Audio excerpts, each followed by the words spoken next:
সেই দিন কুমকুম ভাই আমাকে একটি কার্ড দিলেন, সেখানে ওনার টেলিফোন মানে অফিসের টেলিফোন নাম্বার, তখন তার মোবাইল টোবাইল ছিল না, যে আমার অফিসটা তেজকুনি পাড়ায়, যদি আপনি ফিল্মের জন্য ইন্টারেস্টেড হন আমি আবার আপনাকে অফার করলাম, এবং আপনার হাতে সময় কিন্তু এই মে মাসটা, তারপরে হলে সম্ভব, কারণ আমাকে কাস্ট করে ফেলতে হবে, আমি জুন মাসের 24 তারিখে ছবি শুটিং শুরু করব।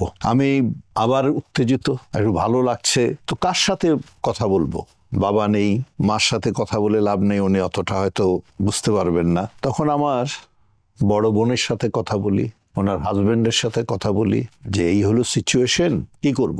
তা আমার বোনের হাজবেন্ড মানে আমার দুলা ভাই, উনি বলল ছবিটার নাম কি।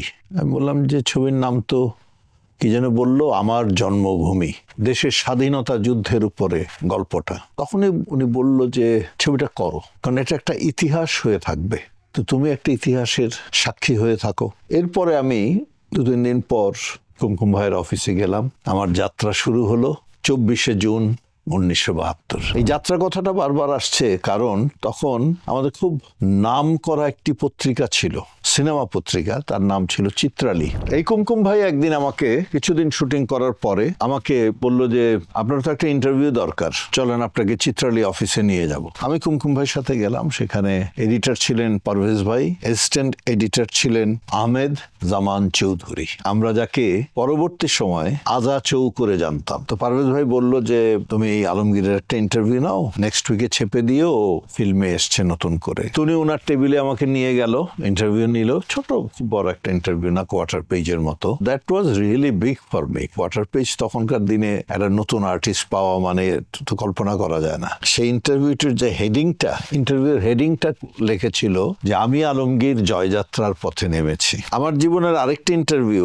বহু বছর পরে এই আমাদের রাজা চৌ আবার নিয়েছিল, ওই হেডিংটাকেই টেনে এনেছিল, আমি আলমগীর এখনো জয়যাত্রার পথে চলছি। তো সেই আমার শুরু। কুমকুম ভাই প্রথম দিন শুটিং, একটু বলি কি বলেন, প্রথম দিন শুটিং এর অভিজ্ঞতার কথা বলি। ওটা শুটিং ছিল এটি গানের শুটিং, আমি সলো আর্টিস্ট। শুটিংটা হবে এফডিসিতে, এখন যেটা এফডিসির ঝর্ণা স্পট বলে, সেই ঝর্ণা স্পটের তখন একটা পুকুর ছিল, অনেক আম গাছ, কাঁঠাল গাছ এগুলো ছিল আশেপাশে, একটু জঙ্গলও ছিল, ওর মধ্যে দিয়েই শুটিং হবে। তা আমাকে 6টায় ডেকেছিল, 6টায় গিয়েছি। আমাকে জীবনের প্রথম মেকআপ দেয়, ওনার ডাক নামটা ছিল পরদেশি, কিন্তু ভালো নামটা কি ছিল আমি জানি না, ভুলে গেছে এখন। পরদেশি আমাকে মেকআপ দেয়, আমি রেডি হই, কোচা কোচা দাড়ি, একজন মুক্তিযোদ্ধার একটা গেট আপ হয়ে যায়, একটা স্টেন গান আমার কাঁধে ঝুলিয়ে দেওয়া হয়, একটি বটল গ্রিন টাইপের একটি ড্রেস, প্যান্ট শার্ট দুইটা সেম কালার পরিয়ে দেওয়া হয়। তারপর যথারীতি শুটিং শুরু হবে।